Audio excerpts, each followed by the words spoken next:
Jirtu kabajamtoota daawwattoota Shabbo miidiyaa akkam jirtan nageenya keenya kan jaalala bakkuma jirtanitti isin haa ga'u isin jecha har'a dhimmoota lamarratti mari'achuudhaaf as istiidiyoo Shabbo miidiyaatti argamnee jirra. Tokkoffarratti dhiyeenya kana akkuma namu sooshaal miidiyaa irratti quba qabdan keessaafuu godina Harargee bahaa fi lixaa irratti karaa naannoo Bordoddee Asaboot Mi'eessoo irratti Awaashillee dabaltee Mataaraa jechuudha.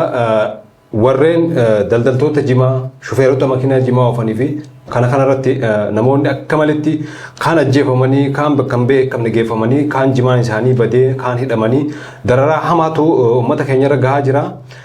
Kaja'u isin biraan keenya lammaffaratti immoo qaama kana booda maaltu jira maaltu isaan booda waan kana dhiibuu jira dhimma jiru irratti mari'achuudhaaf as istiidiyoo Shabbo miidiyaatti argamnee jirra. Kan qophicha geggeessu Shamsuu Bishirii waa'ee kee Jamaal Xaarii kana hojii jiru hangaluma sagantaa keenyatti wajjin turaan affeerraa teenya tan kabajaati. James gaa akkuma iddoo tana walumaanuu quba qabna oduus yeroo hedduu irraa hojjechaa turre mariis dhiyootan irraa goonaa turre keessaafuu godina Harargee lixaarraa Harargee baarraa illee makiinota karaa Finfinnee fi Adaamaa deeman jimaa fe'anii hedduu dhimma jimaa jechuun dhimma lubbuuti. Uummata kanarratti shufeerota makiina kaan ajjeesanii makiina kaan gubanii kaan jimaa irraa gannaqanii gubanii kaan achi buutee dhabamsiisanii kaan yeroo takkatti nama baay'ee fakkeenyaaf Ayzuuzii tokko 10 yoonii fi miidhaa irraan geesse maatii 100 meeqaa qabu bula jechuudha. Yeroo takkatti maalii fi makiinaan hangisuun jireenya nama meeqaa baadhattee deemti. Waan kana deemu jiramee information qabdu raachirraa nuti. Ayyee iddoo galatoomii Shamsaa jalqaba marii kanaanii kana durallee goonee baga deebinee wal agarra jechuu barbaada. Akkuma gaa hordoftoonni keenyallee quba qabanii ergaa rakkoon kun uumamerraa guyyaa guyyaanillee oduullee irraa hojjechaa jira. Akkasuma immoo odeeffannoolee bal'atu hawaasa keenya baha Oromiyaa irraa akkasuma immoo fayyadamtoota miidiyaa dhimma kana itti dhiyeenyaan beekan irraa nu qaqqabaa jira. Jalqaba irratti haalli baha Oromiyaa kun haalli ammoo ajjeechaa konkolaachistootaa akkasuma immoo ukkaamsaa qabeenya jimaa qisaasuu fi haalli keessumattuu godinaalee Harargee irratti xiyyeeffatu addatti ammoo Harargee bahaa fi lixaa irratti xiyyeeffatu waan bal'atu nu gahaatee jira. Gaafa dura oduulee hojjennu keessatti akka qaamonni mootummaan quba hin qabne kan ofuma isaaniitiin wal ijaaranii dantaa dhuunfaatiin waan sana gochaatiin turan akkasitti nutti mul'ataatiin ture. Guyyaani odeeffannoolee bahuu fi haalota tokko yoo ilaalle wanni sun amma gara kallattii biraatti jijjiiramaatii waan dhufe natti fakkaata. Sababni isaa nuti qaamotuma wal ijaaree dantaa dhuunfaatiif yookiin ammoo qabeenyaaf qaxxaamuraan duroomuudhaaf jecha waan sana gochaatii turan jennee gabaasa keenyallee akkasumatti dhiyeessaatii turre hanga ammaatti nuti mootummatti quba hin laalle har'a ammoo kallattii waan mootummatti quba laachuudhaaf nu dirqisiisan hedduutu jira ta'eewwan hedduu kan mul'atantu jira natti fakkaata.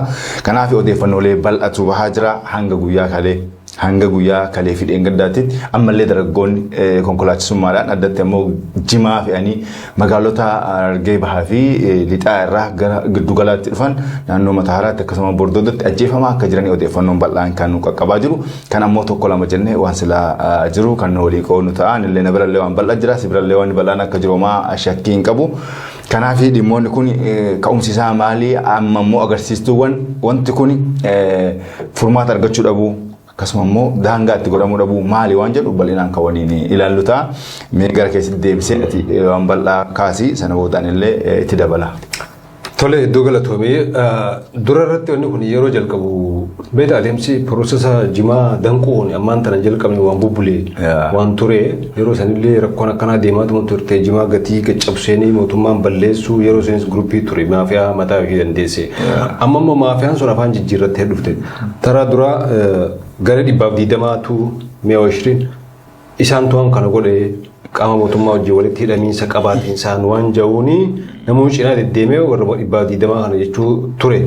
Sunis makiinaan takka gizee iddoo jimaa irraa feeturraa haga karaa Mi'eessoo irraa haga Asabooti Bordoddeen ga'utti Awaash dabartee haga Mataaratti wanni walitti hidhatamiinsa qaba garee 120 kanaanis wanni caasaa santuwaan kana godha jechaa turamee dhugaadha sunis godhamaa ture. Amma immoo kallattiin qaama mootummaatu waan kana keessatti hirmaachuu jira.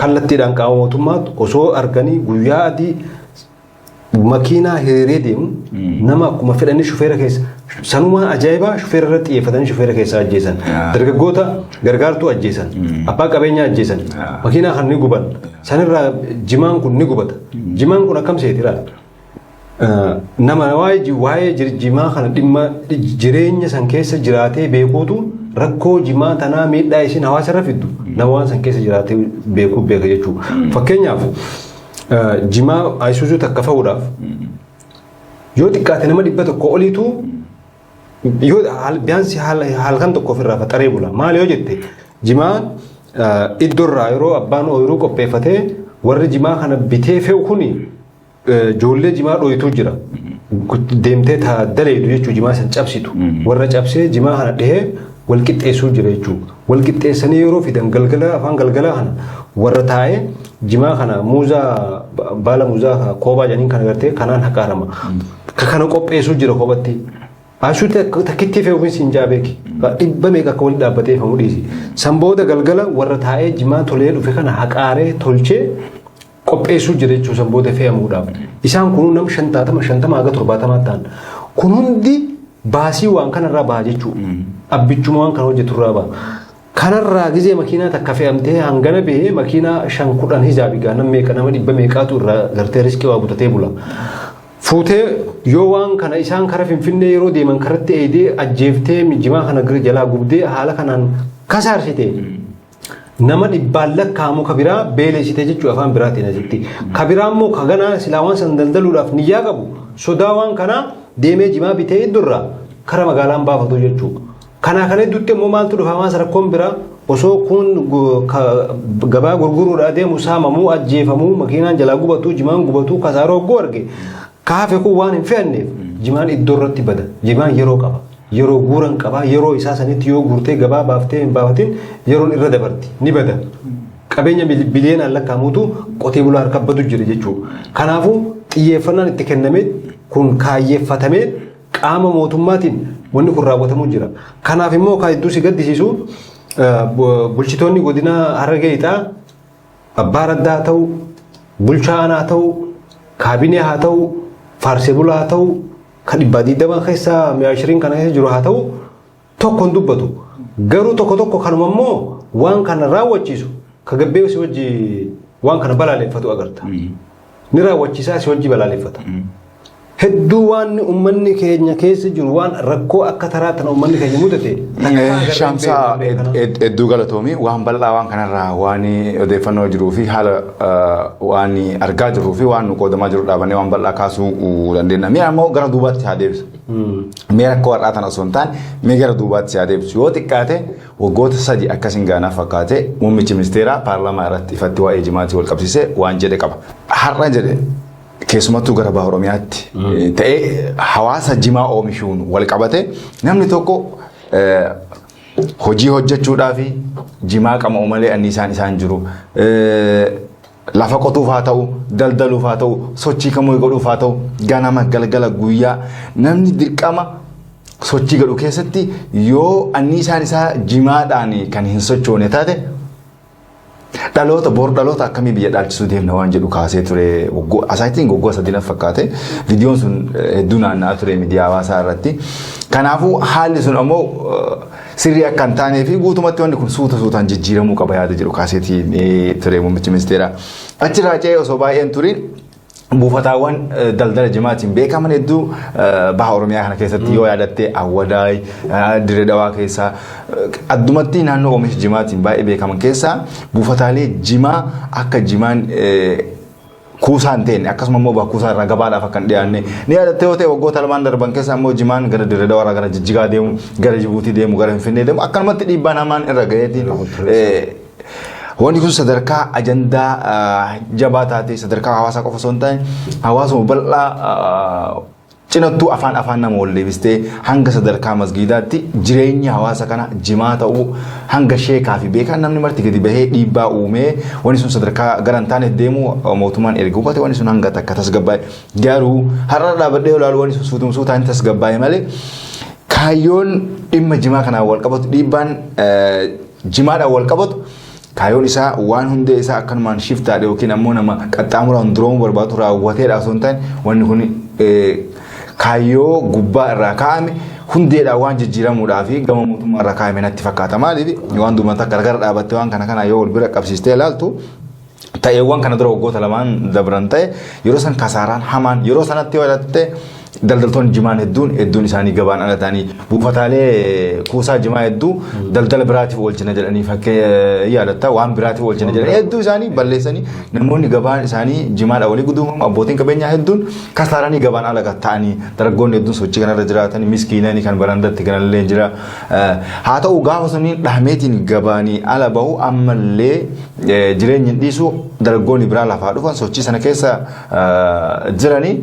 Jimaa isaanii suutaan gara fuula giddu galeessaa kanatti ol deebisan. Warri biraan jimaa daldala kana keessa jiru dhaawee beeka akkuma isin jira. Waan sanirraa ammoo waan bal'aa odeeffannoo bal'aa kan nuti beeknutu jira waan ta'eef amma ammoo kaayyoon jalqabame suni fiixa ba'aa kan jirre dhiibbaallee irratti goote dhaabachuu hin dandeenye. Namni illee egaa daldalaallee kasaarsite namoota sochii sana irratti jireenya isaanii oofatanii maatiinis haa ta'u biyyaaf waan qooda isaanii baan hunda eegas sadarkaa sana dhiibbaarra geessite. Amma ammoo milkaa'aan jiru waan ta'eef kaayoon ammaa kun otomaatikaalii qabeenyaa fi jimaallee balleessite konkolaataallee gubamaa ture yaadatta. Dhaabachuu hin dandeenye amma ammoo lubbuma konkolaataa achii ol dhufu konkolaachistoota irratti tarkaanfii lubbuu fudhanne lubbuun tuni waa hundaa ol qaalii dhabe. Kan dhugaadha. Yeroo itti aanutti ammoo konkolaachisaan baa Oromiyaa irraa jimaa gara giddu galeessaatti qote bulaadhaafis haa ta'u daldalaa jimaadhaaf fiduudhaaf ayyaamamaa ta'uu waan hin jirreef bifa kanaan lubbuu namoota hedduu balleessine akka fakkeenyaatti kaayoo barbaanne kana galmaan geenya waan jedhutu natti mul'ataani ragaalee jira waan bira qabee oolan. Amma dulli banaan kuni duula gartee nama mootummaa mormoo yookaan gartee akkamatti ustee waan duriyyee waan irratti miti duula kallattiin uummata rabbana. Wanni kun maaliif qabeenya uummataati kan dhufee gurguratee namni irraa naggadee gurguruu bara abbaan qabeenyaa tokko bakka hedduudhaa bitee fida. Qabeenya uummataa kana fiddee gurgurtee gabaa dhiyeessitee gabaarraa waan san maallaqa gootee jimaa kana hin sosoosne jireenyi uummataa hin jiru. Dirqama jechuun jimaan oomishamnaan gabaa bahuu qaba. Maaliif lafti argee wanni oomishni isiin haalaan baasuu dandeessu jimaadha. Jimaa kana gurgurtee maallaqa deebistee ilmaaniifis batta ilmaan ka barsiiftuun ilmaan ka daftara bittuu ka tiraanispoortiin midhaan ka waan barbaadde ka naannoo ta'etti oomishana ka bitu. Walumaa galatti jireenya hawaasa Oromiyaa haalli tempereecharaa fi haalli oomishaa jimarratti kan fakkeenya xiqqaasii kaasuuf bu'uurame jechaadha. Dhiisii gurguddaan daldaltootuma gurguddaa kanaa haga jimaan jireenya lafee duudaa uummata baha Oromiyaa uummata Harargee ta'e dur ayyoon takka. Jimaa cabsitee ooyiruma keessaa bakkuma gartee ooyiruma waa xiqqoo qotansan keessaa cabsitee dachaaftee matarra kaattee magaalaa gufitte teessee baaftee meeqa ba'a hagana ba'a gurgurtee fixxee hedduu kaatee waslaayisii walitti hidhattee kaatee maallaquma kanaan naddii bittee libaanata bitattee sukkara bittee zayitii bittee ilmaaniif karameellaa bittee.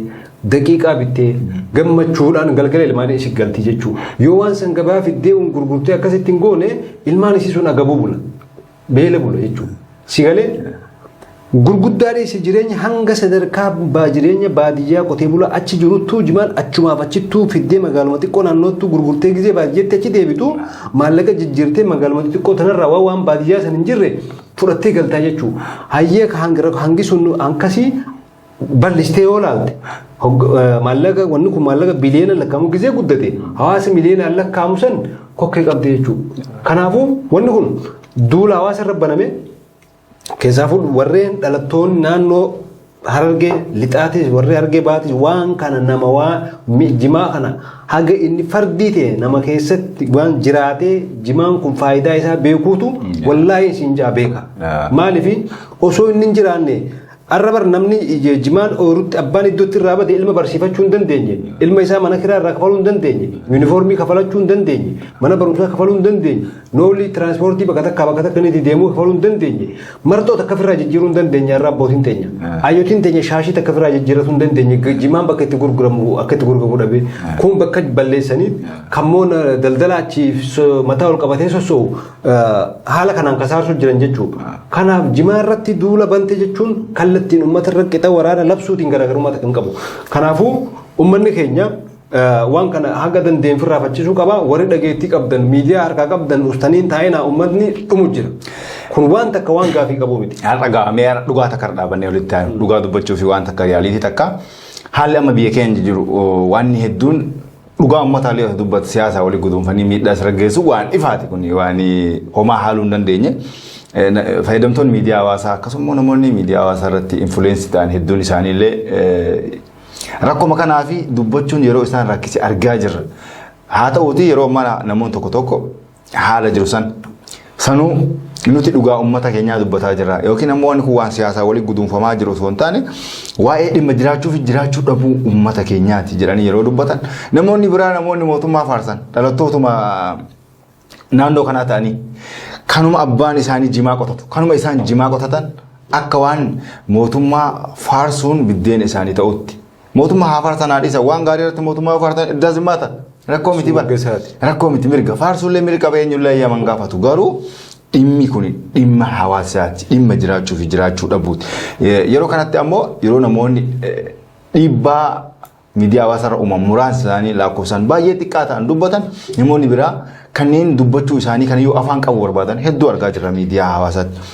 Isaanumaan yerootti qoodanitti dhimmi kun dhimma waa'ee siyaasaa waan biraati walitti akka hin qabsiisan sodaachaati kan waan kana ibsaa jiran sababni isaa maali yeroo kanatti waan mootummaan fedhu takka karaan isaa ta'u karaa malee dhayixee quba yoo tuutte quba yoo keette taate dhiibbaan sirra ga'u wanti sirra ga'u salphaa miti jecha kana dura miidhaa qaamaatu jira reebichaa fi waan tokko tokko hidhaa jira amma yeroo ammaatti waan sababa xiqqoo wayitiin Itoophiyaa keessatti lubbuun namaa simbiraan qatte waan ta'eef ni ajjeefamta dhugaa qabanii jechaadha waan akkasii sana ifatti biyya keessa ta'anii miidiyaa qooduun ammatti rakkoo uummataa dubbachuun wareegama nama gaafachisa riskii jiru fudhatteetuma yoo qoodde malee kan realitii jiru. Barri jamsi riskii biyya keessa teessee dhugaadhaan fudhatta. Namnummaan biyya alaa jiru akkuma dhalataa naannoo Harargee irraa qabe haga Oromoo biratti kanummaan biyya ala jiru bifa barbaachisaa ta'een bifa qindoomina qabuun. Waan kana duula godhaa jira hin jiru godhaa hin jiru nama osoo taa'u jira saa yaada sana osoo siin xumuriin yaada kee naalaa fudhattee just kanaafuu wanti godhamuu qabu yaaduma xiqqoo qoodamin ifatti ammoo namoonni hedduu yeroo agartee amma torbeewwan lamaan kana duraati akkaataan nuti qoodaati turre namootuma ufuma isaaniitti gareedhaan wal qindeessanii waan kana ijoollee kanarratti ajjeechaa raawwataa jiran akkasuma immoo jimaa kana konkolaataa akkasitti mancaasaa jiran jimaa yoo garte viidiyoowwan hedduu yaa'an konkolaataa yoo xiqqaate konkolaataa tokko namni qabeenya hagamiitii waggaa hagam dhama'ee konkolaataa takka namni tokko bitachuu danda'a gatii hagamiitti kafalee konkolaataa kana akka nama shaakala waraanaa irratti bootti qaamni ispoondaan konkolaataa kanaa guutuun hin jiru hanga Spookii hodhaanii konkolaachistoota dhahanii rukutanii ajjeesuu konkolaataan ofiin gargaaru kana hunda maaltu fide biyyi takka eegaa nama hoogganu qabaate hooggansa qabaate kana hunda maaltu fide salphatti suuta tasgabbeessanii nama san yoo barbaadanii egaa yoo yakkallee kan hojjete seeratu jira erga ta'e mootummaan gaafachuu ni danda'a konkolaataa jala dha'uun gommaa jala dha'uun lubbuu konkolaataa balleessuun lubbuu shufeerotaa balleessuun sana booda qabdee konkolaataa feeteef horii hanga barbaadde 200 gaafatte.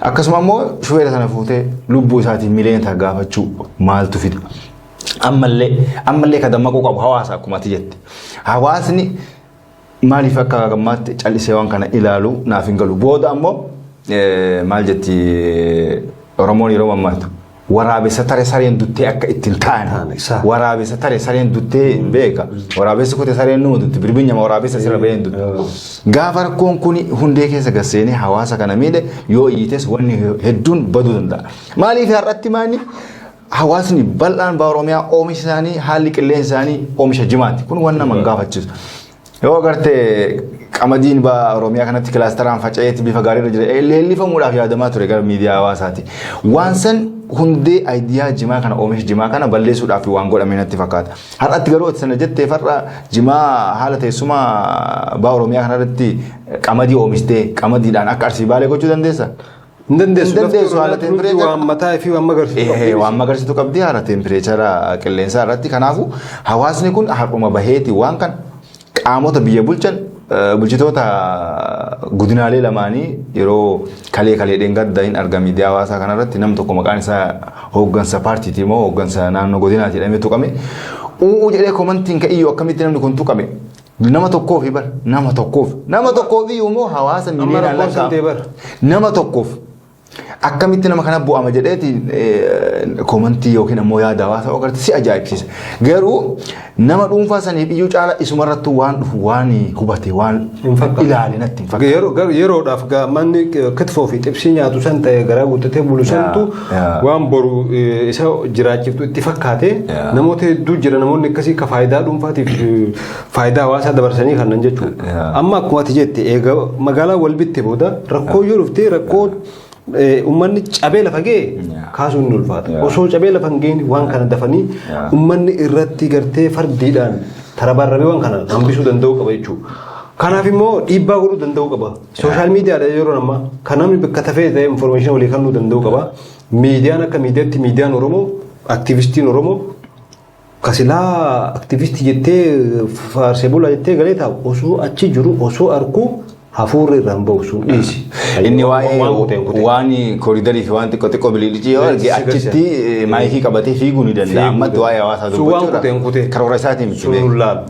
Nu halaallu quuqama hawaasaa qabu hawaasni kun hawaasa kiyya rakkoon jimaa rakkoo uummata kiyyaati. Jimaan tuqamnaan uummanni kiyya beelee ji'ee ilma ka'ee dhaabbatee sagalee ta'u gartee saniif yaamicha dhiyeessuu jirra malee kaameraa fudhatee korriidara limaatii fi korriidara kaasu sun dhimma isaati. Immoo wanni deemaa jiru hedduu waan gara nama nyaatu dhimmi jimaa dhimma laaftutti akkamitti ilaalamu miti.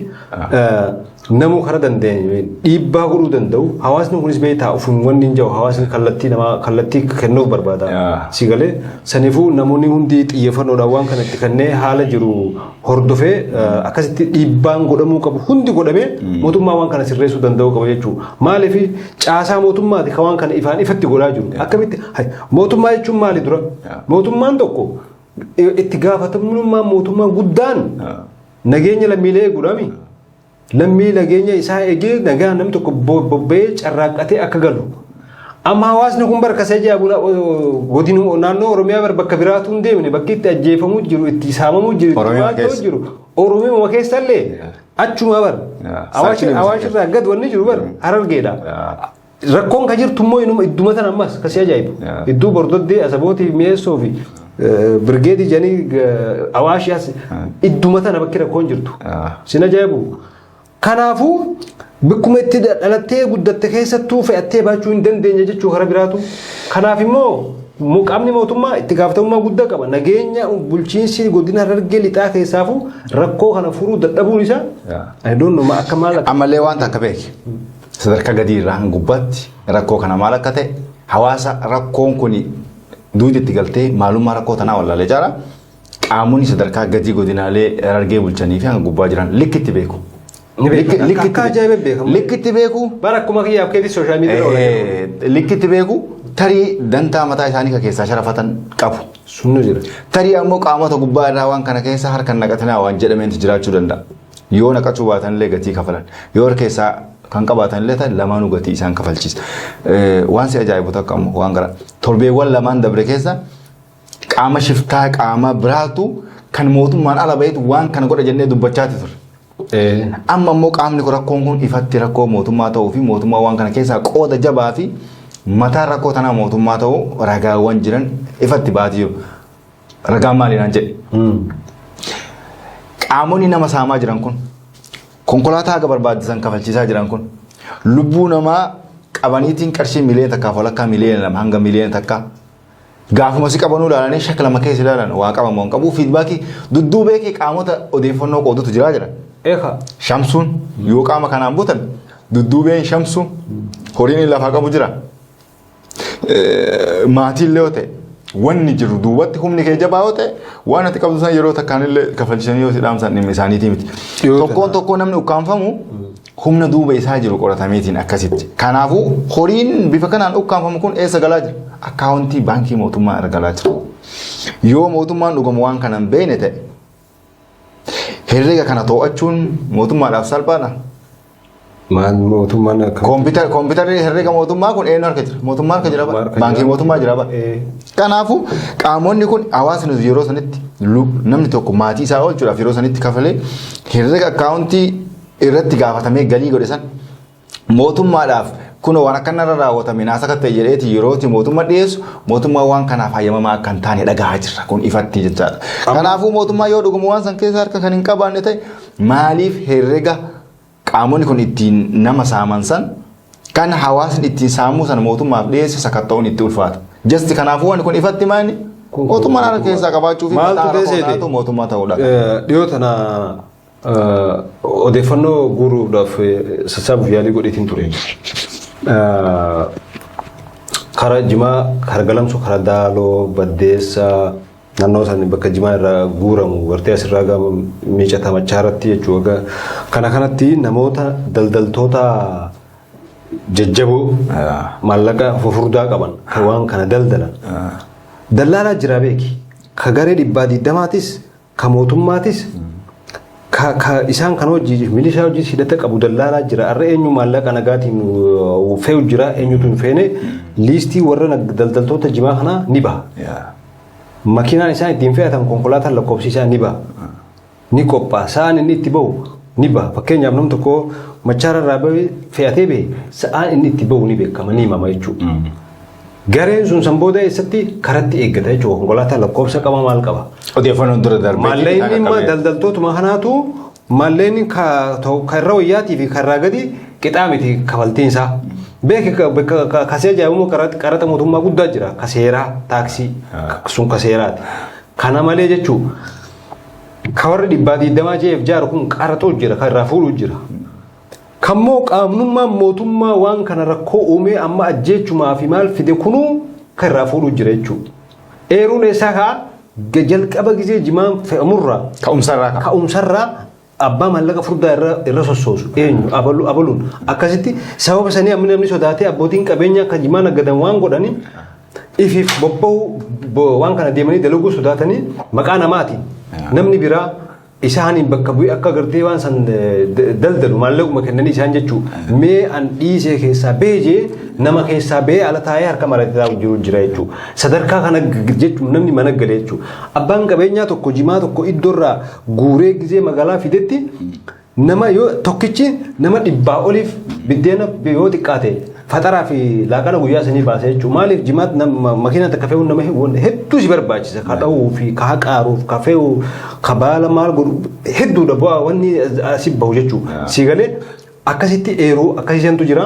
Kanammoo qaamni mootummaan jara kana hidda kana ciree dhabamsiisuu hin danda'u yoo jee maal bulchuu jirarree mootummaa miti maafiyaa biyya bulchuu jira jennaga. Jasti mootummaan ga'ama jennee bara mootummaan matammaan rakkoo waan kanaatu mootummaadha waan ta'eef nuti ilaalchi keenya kana duraatti qaamota ijaarametu waan kana gochaati ture amma immoo mootummaa ta'uu ragaan keenya waan qoodataa turre fi waan hagammaa dhiyeessaa turre kanaani matammaa waan kanaatu mootummaadha mootummaan immoo waan kanaafuu dargeessa biyya keessatti gama tokkoon dargaggeessa humneessa dargaggeessa immoo anniisaa dargaggoota hojiidhaan ga'oomsa jecha dargaggeessa of kenneetii jijjiiramuudhaaf fiigu rasaasaan eedee ajjeesuun sanuugaa hannarraa miti. Dafqa isaati dafqee fiigee bulee of jijjiiree dargaggeessa fiigu ajjeestee karaa irratti baala irra buusuun kanaafuu mootummaan dhuguma akka jedhu dargaggoota biyyaa ga'oomsaa humni anniisaa biyya kanaa yeroo baay'ee dargaggoota jedheetiin mootummaan Abiy Ahmad illee hin ibsa yoo ta'e rakkoo kana ta'a ufuma isaatti harkaa qabutan furee hawaasni kun nagaadhaan oomisha isaa oomisha jimaa gabatti haa dhiyeeffatu namni ammoo nagaadhaan baheetiin galee sochii isaa haa godhu dafqaan haa bulu ergaa jedhu dabarsuu barbaada. Kanuma nuti illee waan biraa bara hin jenne bara nageenya hawaasaa eegaa hawaasni nagaan aboo bar hawaasa yeroo deeggarsa mootummaallee waan si ajaa'iba hawaasa kan isaanii mootummaa mormuu sin agarre mootummaan kun keenya ni deeggaran hiriira ni bahan baasii baasa ni baasan waanuma isaan godhanii tuusii galuuti daa barkasee ajaa'iba bara hagan takkatti garaa irra jabaatanii ummata miskiina carraaqata kutanii kanaafuu warreen sagalee ta'uu dandeessan keessaafuu miidiyaa addaa harkaa qabdan ministeeriyaa haa ta'u karaa tiktookiitiin haa ta'u feesbuukaa yuutuubiin karuma fedheenu miidiyaa feete warri harkaa qabdanii sagalee ta'uu dandeessan hawaasa kanaaf sagalee akka taatan asumaan dhaamsa isin dhaamna yeroon keenyas deeme sagantaa irraa asuma irratti gooluuf dirqamna sagantaacha geggeessaa kan isin wajjin ture Shamsuu Bashiirii waayilli kiyya Jamaal Xaayiri kan hojii ture sagantaa shabboo miidiyaa kabiraa itti fufanii hanga walitti deebinuu nagaan nu turaa isiniin jenna.